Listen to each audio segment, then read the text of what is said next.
Good morning, everyone, and welcome to this Friday morning TriggerCharts pre-market rundown. Already did a little quick audio check, so it should be good to go, but if anybody can't hear me or has trouble hearing, let me know. My name is Kevin Hoffman. I'm one of the co-founders of TriggerCharts, and I'll be taking you through this morning.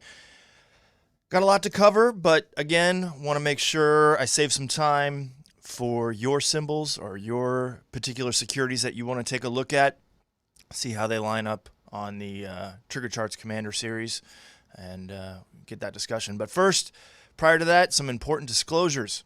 As always, investing involves substantial risk. Past performance is not a guarantee of future results, and a loss of original capital may occur. Please consider this for educational use only, and as always, use your best judgment when investing. All right, everyone.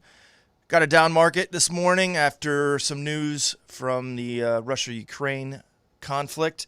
That continues to be one of the major themes that we're seeing in the market today. Some other things that we'll talk about: the State of the Union, kind of talk about some highlights that were there.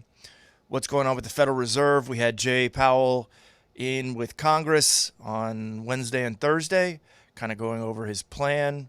I'm not sure if he knows what he's doing quite yet, but we'll talk about that. Supply chain, inflation, and commodities all continue to be major themes. Volatility will also be a big deal here in the coming future, in the coming months, as this Russia-Ukraine crisis kind of takes hold. And I've talked about this before in the past, but I'll reiterate it again. But when volatility starts to come into the market, especially when you start to see a VIX over that 25 to 30 handle, depending on your risk tolerance, you may want to kind of take a step back and reduce position size, because you can get whipped around pretty good. Markets tend to have a wider range, and can be difficult to hold on to positions that you have maybe some good confidence in. But you can really get beat up. So suggest reducing position size and seeing how that plays out. Unless you got a real high tolerance for risk and you like to gamble, then go for it. COVID, last theme, kind of on the back burner.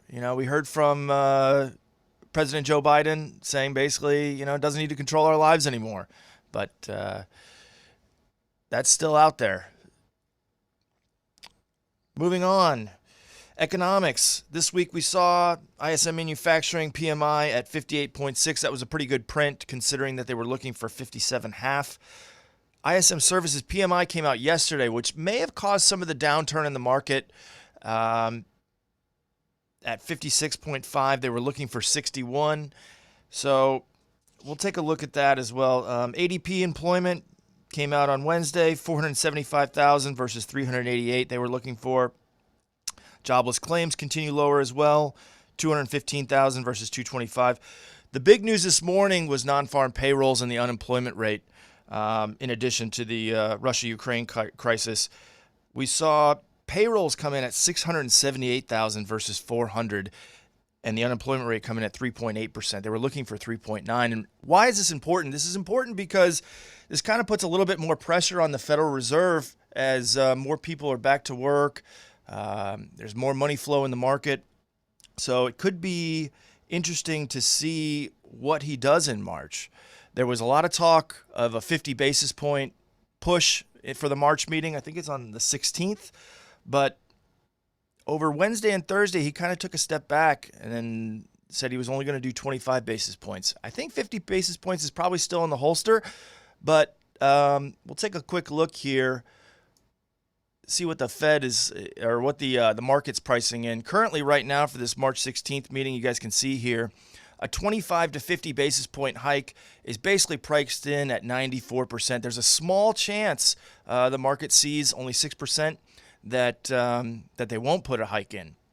However, still calling for, let's see, what is it? 1, 2, 3, 4, 5, potentially 6 hikes by the end of 2022. So somewhere between 5 to 6 hikes the market's pricing in. But I think it's all really going to depend on the Russia-Ukraine crisis, as well as jobs and inflation. The Fed kind of is in a rock and a hard place right now. If we take a look back historically, we can see for this March 16th meeting, let me see if I can make this, I don't think I can make it any smaller. But you can see this green line pop up here. This is a 50 to 75 basis point hike. Less than 2-3 weeks ago, prior to Russia invading Ukraine, there was almost a 100% chance that the market was pricing in of a 50 basis point hike. So I think that's why we saw a little bit of relief. But again, as this Russia-Ukraine thing develops and as more escalation continues, there's going to be more and more chance that the Fed kind of eases off and takes a more dovish stance. They were pretty hawkish in the beginning, but now kind of moving towards more of a dovish stance. But again, with inflation and commodities moving higher, Fed's really going to be in a difficult position as far as hikes go. I think he is committed to at least doing one hike every meeting. It's just a matter of how much more may be necessary. So again, the unemployment rate kind of puts a damper on, or the unemployment report kind of puts a damper on that dovish stance that he has. Let's talk about Russia-Ukraine, the major headlines. Not sure if everybody saw this last night, but it seems Russia sent a missile over to one of the nuclear power plants in the Ukraine. This happens to be one of Europe's largest nuclear power plants, which draws a little bit of worry that NATO may be getting drawn into this war, which would not be a great thing and could potentially cause conflicts and further fears to rise in the marketplace. However, I want to take a look back at historical geopolitical events. We kind of put this together for some of our investment management clients, but wanted you guys to see this as well. These are kind of some of the returns. Hopefully everybody can see this on my screen here. It's a picture of various different historical major geopolitical events and kind of the returns that we've seen starting at the event 1 week later, 1 month, 3 months, 6 months, and 1 year later. And as you can kind of see, there's a lot of green on this board. Now, a lot of these aren't necessarily quite as serious as maybe a potential World War III, but certainly some of these had some major implications, especially if you look down here at 9/11. While over the first week we saw a downturn in the S&P of around 5.5%, looking 1, 3, and 6 months later, we still were up 6.5%. Despite 1 year later, we were down 16.76%. But that may have been due to some other potential issues that were happening in the marketplace. However, looking back to when Germany invaded France back in 1940, that was certainly a very difficult time for the markets. This is from the Dow. Anything pre-1960, we're looking at Dow rather than S&P, just because of the data that was available. And then also certainly when Pearl Harbor was attacked, we saw some incredible market moves. However, moving toward the end of the World War II, when we dropped the atomic bomb on Hiroshima and Nagasaki, we saw some market upticks 1 year later as the war ended. But as you can see, some of these major political events or geopolitical events, really, after a certain period of time, everybody kind of forgets about it. So right now, since Russia invaded Ukraine on February 24th, markets are up about 3.27%. Although we're down a little bit this morning. It looks like we were down about 1% or so before I switched over to this screen. But we'll see how it turns out over the next 1, 3, 6 months and 1 year. But just something to consider. Again, guys, if you have any symbols you want me to take a look at, put them into the chat box right here. Let's see if I can get that going right here. And we'll take a look at those. But moving on to additional Russia-Ukraine news. There were some peace talks yesterday.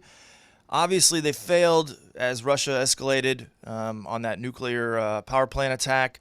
And as you can see on the right screen here, we have oil futures popping up about 3.6% on that escalation, looking currently at around $111 per barrel. I'd continue to watch crude oil as well as the 10-year yield for some indication on whether markets think this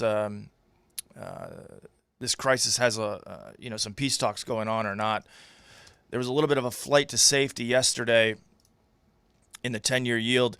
You can see 10-year yields dropped from around almost 1.9% on the high yesterday. Now we're looking at around 1.765. So again, people are buying bonds. Yields go down as bond prices go up. So a little bit of a flight to safety there. So again, despite no peace talks yesterday, third round is set to start today. So hopefully we can get something going here. One interesting thing that I saw on JP Morgan's analysts, they were talking about basically buy on any kind of peace talks and sell on any further escalation. It's pretty much common sense, but something to reiterate and to continue to watch. With NATO potentially being drawn into this war, there's going to be at least a little bit more global unification and pressuring on Russia to back down. We've seen almost a unified Western front on a push for Russia to end this crisis. We saw Germany seize one of Usmanov's yachts. He's one of the big Russian oligarchs. One of the major strategies that they're looking for is to maybe put a lot of pressure on these Russian oligarchs, seize their assets, and hopefully, they will put some pressure on Putin to slow down a little bit. So many of these yachts from across the globe were moving toward the Maldives and Montenegro, as they have not as harsh extradition treaties. Or I think Maldives doesn't even have an extradition treaty right now, to the U.S. at least. Many Russian flights are banned from U.S., Canada, and the EU airspace. I think President Joe Biden took this stance on it was either Wednesday or Thursday after watching Canada and EU push this in. Many sanctions have been placed, causing the dollar to strengthen against the ruble to unprecedented levels. Even just against the ruble this year, we've seen the dollar strengthen by over 41%.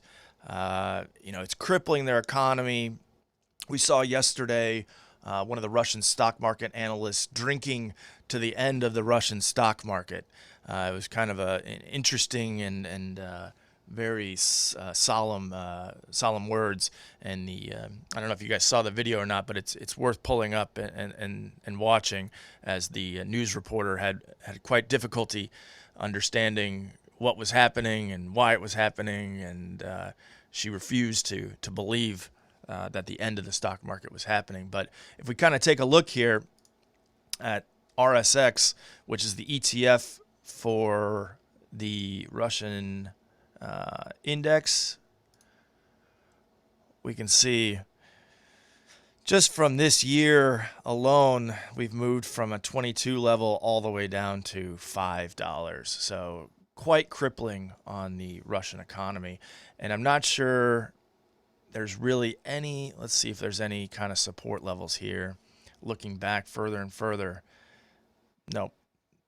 This is pretty troubling for them. So if you like to catch falling knives, this is probably one of the ultimate ones for you guys to take a look at, but I'd be quite careful. That's for sure. Let's move back here.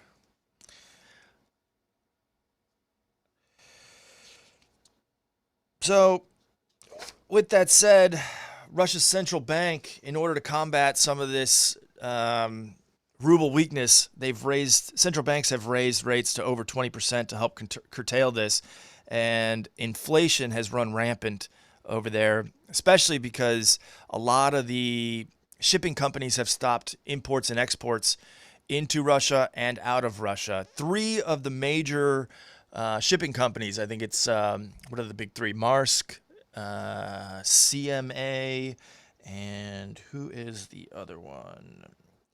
MSC. They all halted cargo bookings to and from Europe, or to and from Russia until further notice. This is also excluding any humanitarian type goods, whether it be food, medical supplies, essentials, but still kind of crippling from an inflationary standpoint. Goldman Sachs sees inflation in Russia up to about 17% by the end of this year, with the risk of it being much higher. This was on a previous notion that they thought maybe only about 5% at the beginning of this year prior to the crisis. So predictions are for a very sharp contraction in GDP in Russia. They were previously expecting about 2% growth. They're now seeing a contraction of 7% on the low side. So, this war is really going to put a financial strain on Russia, and hopefully Putin has some wherewithal to try and curtail it. But the one good thing that's coming out of this is that at least this global unification has helped kind of put a lower concern on a near-term invasion of Taiwan by China, which at the very beginning of this, I believe, or toward the beginning of the year, there was some concern that China was going to move into Taiwan. But I think China is having some second thoughts now that they're seeing how much of a Western front has put sanctions on and really pushed on Russia for this particular invasion. So that's one thing to at least keep our hopes up that we don't have a second invasion coming. Really, though, the hope is that the worst is behind us after this nuclear attack. But again, further escalation is always the risk to the downside.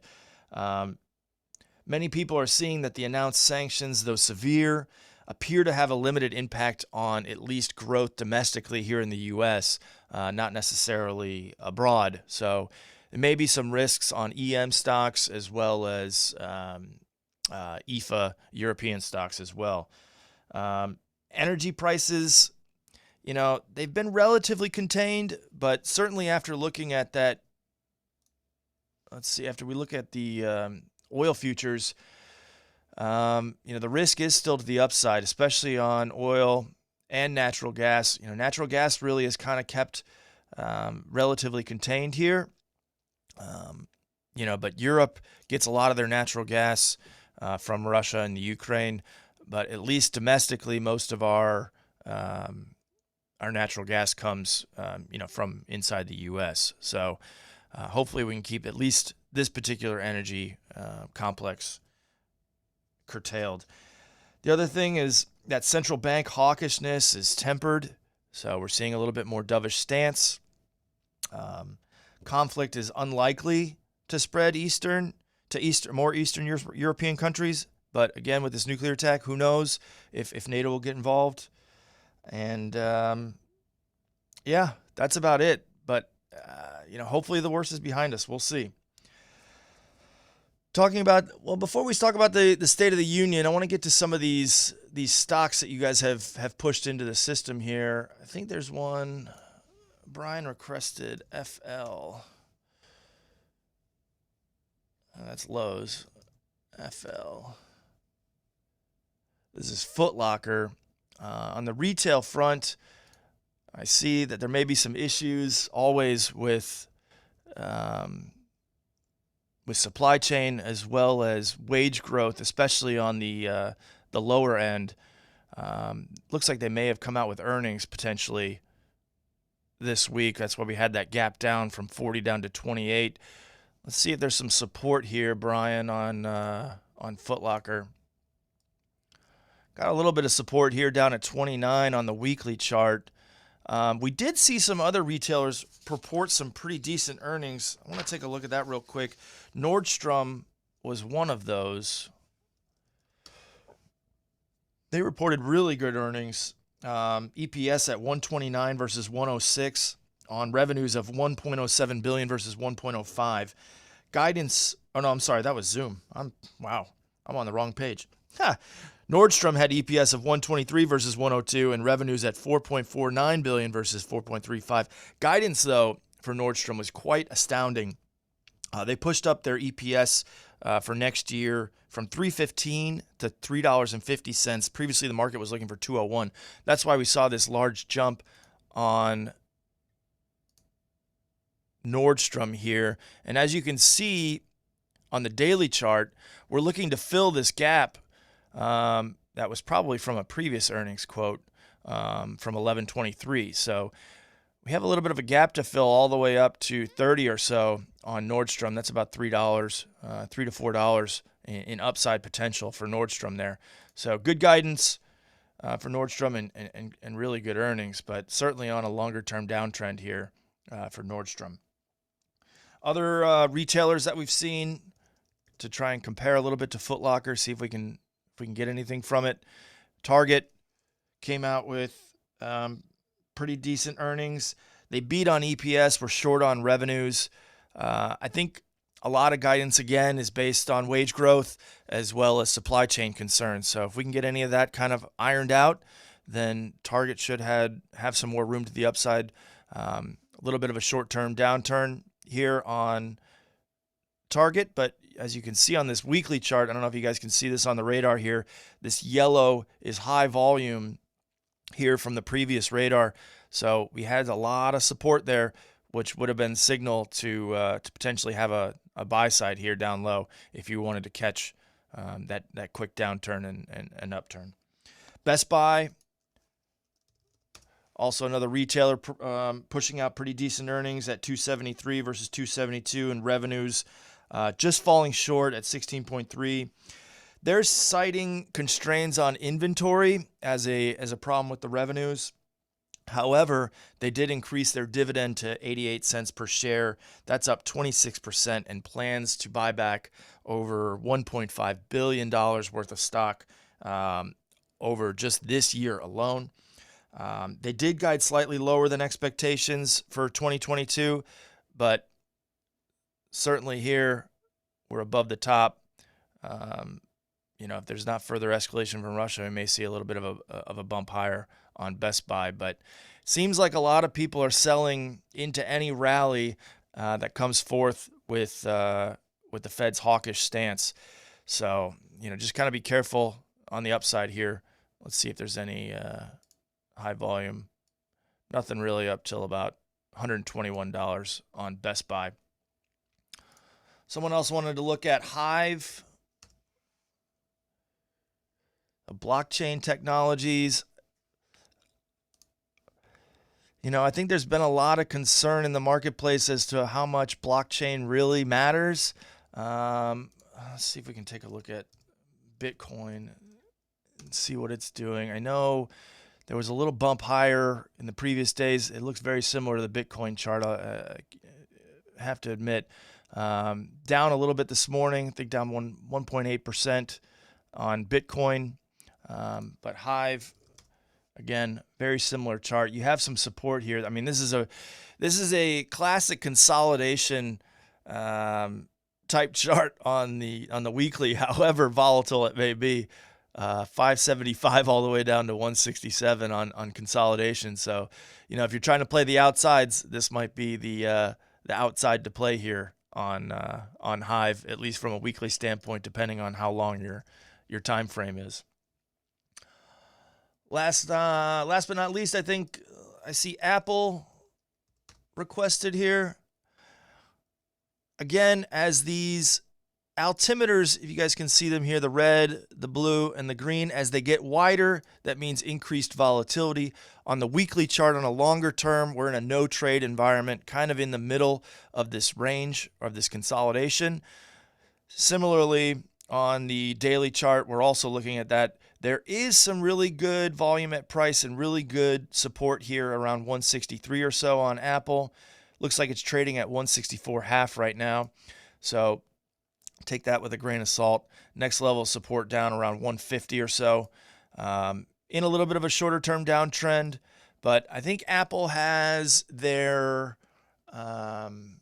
conference coming up on March 9th, so it'll be interesting to see what new products may or may not be released at that conference. So some good ones to look at. Thanks, guys. Some State of the Union highlights. Joe Biden labeled Putin as a dictator. We all know that. On COVID, he basically said it no longer needs to control our lives. Pfizer antiviral pills will be available for anyone who tests positive for COVID. I also heard that you don't necessarily need a prescription for it. A little bit concerning, but hey, if that's what we have to do, that's what we have to do. Here's the chart on Pfizer. Really good looking chart on the weekly with some support down here at 43, 44 or so. And then again on the daily, same thing here, 43, 44. Let's take a look at Moderna, the other vaccine provider. Went up from a real large high here in around 500 or so. It's backed off as the risk off trade has come through down to 144, 140 or so. Certainly some support down here on Moderna. Just a matter of, if COVID really isn't a problem anymore, do we really need more vaccines? Now, who knows? But certainly around the globe, there may be still a fight for vaccines and how many more they may need. But the Moderna vaccine seems to be a little bit more on the expensive side, so hard to say. Biden said that people working from home can feel safe to begin to return to the office. I know a lot of people are still working from home and probably prefer to still work at home. So we'll see how many people actually get back into the office. And that'll be interesting to watch. Maybe some of the commercial real estate stocks. We can look at like a Vanguard real estate here, a VNQ. We saw a little bit of downside here as the risk off trade again and potentially rising rates. But moving toward a little bit of support, at least on the daily, weekly, not so much. On inflation, Biden demanded more competition in industries with price gouging, whether that be prescription drugs, I think was one of them, and health insurance providers. But with prescription drugs, it seems domestically Americans have kind of taken the brunt for most of the pricing, as Europe has kind of negotiated a lot of those prices down. But I don't know how you're going to bring in more competition for prescription drugs, especially when it's a pretty large barrier to entry for these things. They take a lot of research, a lot of time to get past.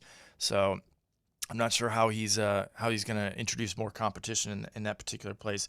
He wants to bring down prices for childcare and healthcare, more affordable housing, and tax breaks to address climate change. This is kind of pandering to the Democratic Party, but in further statement, he tried to move to a more moderate stance. He argued against defunding the police, which was a big push by a lot of the Democrats. He doesn't seem to think that defunding the police would be helpful. So that was pushing him toward more of the moderate. He wants to increase border security, and he believes it's time to open schools and businesses. So tried to, kind of reach across the aisle a little bit and see if Republicans would respond. So some good things there. The latest from Powell over the last Wednesday or Thursday or last couple of minutes. Rate hikes, we looked at the probabilities. Looks like right now he's pricing in 25 basis points and has continued to say that he's going to do a hike at least every meeting. Who knows if he'll do one, prior to the meeting or push a 50 basis points here and there. This is somewhat positive for the market as it's taking more of a dovish stance, but he's open to more aggressive moves should he see inflation continue to tick higher. And they're not happy with inflation being well over that 2% target.